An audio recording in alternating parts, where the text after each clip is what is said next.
नहमदुहु व नसल्ली अला रसूलिल करीम, अम्मा बाद। चिश्ती ने जिस ज़मीन में पैगाम हक सुनाया, नानक ने जिस चमन में वहदत का गीत गाया, तातारियों ने जिसको अपना वतन बताया, जिसने हिजाजियों से दस्ते अरब छुड़ाया। मेरा वतन वही है, मेरा वतन वही है।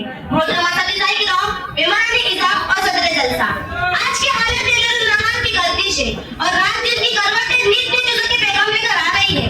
ये बात बिल्कुल आया और शाफो शफाफ है। हिंदुस्तान हमारा मुल्क और मातृ वतन है। यहाँ पे हमारा वजूद गाजी नहीं बल्कि एक मुद्दतों से है। यहाँ की खुशियों मसरतों में हम साथ हैं। यहाँ के रंजो गम और करबला में हम शामिल थे। जब जब हिंदुस्तान में कोई बात हुई तो सुलझाने के लिए हम आगे बढ़े। किसी ने इसकी सौगात को लूटने की कोशिश की तो उसकी हिफाजत के लिए हम जिनासी पर हुए। किसी ने पूरी नियत और नापाक इरादों के साथ यहाँ के हुस्न और जमाल और फजल को मार से खिलना शुरू किया तो उनकी इरादों की धज्जियां सबसे पहले हम ही ने उड़ाई। कहाँ तक ये सच तो यही है कि चमन में वादरबी की जो ये दास्तां मेरी, वो वक्त याद कीजिए जब हमारी हुक्मरानी और हुकूमत की कामयाबी का चर्चा जहां तक आलम में होने लगा।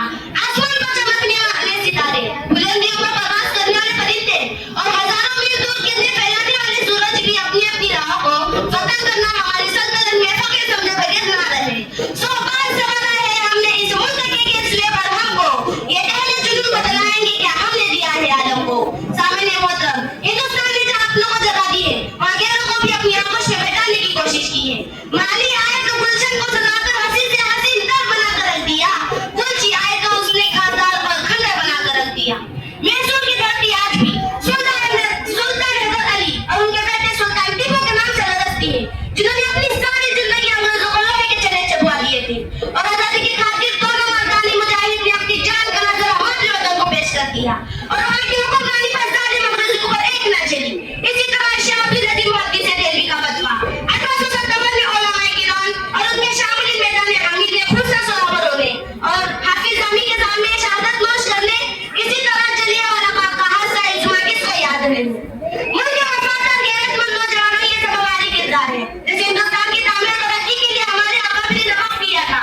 तमाम कुर्बानियां, परेशानियां, तकलीफ के बावजूद इनके साम्राज्य 15 अगस्त 1947 इसके मुताबिक 28 रमजान मुबारक 1366 हिजरी को दुनिया के सामने जाहिर हुए। बातिल से दबने वाले ए आसमान नहीं है हम, बातिल से दबने वाले ए आसमान नहीं है हम, सौ बार कर चुका है तो इम्तिहान हमारा। मोहतरम सामाईन, आज गुलामी का अय्याम खत्म होकर काफी दिन गुजर चुके हैं। हमें सही हुकूक मिलना दूर की बात, हुकूक असले भी छीने जा रहे हैं। इस धरती पर हमारी इतनी कुर्बानी के बावजूद हमारी इस तरह इज्जत अफजाई की जा रही है कि जब खुशका को खून की जरूरत पड़ी तो सबसे पहले गर्दन हमारी कटी। फिर भी कहते हैं हमसे ये अहले चमन, ये चमन है हमारा तुम्हारा नहीं। वमान लेना इल्लल बलाग। अस्सलामु अलैकुम व रहमतुल्लाहि व बरकातुहू।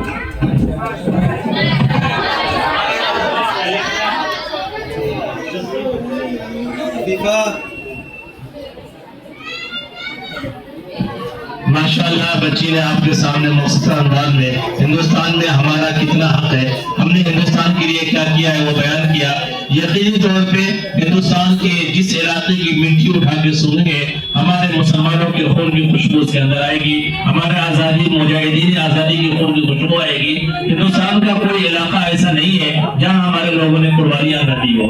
इतनी कुर्बानियों के बावजूद अगर कोई हमसे ये सवाल करता है कि मुल्क की वफादारी के लिए कोई सर्टिफिकेट दिखाओ या मोहब्बत के लिए फला नारे लगाओ तो यकीनी तौर पर उसमें मातम ही किया जा सकता है या उसकी अकलों को यह कहा जा सकता है कि उसकी अकलें खराब हो गई है। हिंदुस्तान की आजादी में जितना मुसलमानों ने खून बहाया है, जितना उतना किसी कौम ने पसीना भी नहीं बहाया है। तो आइए अब आगे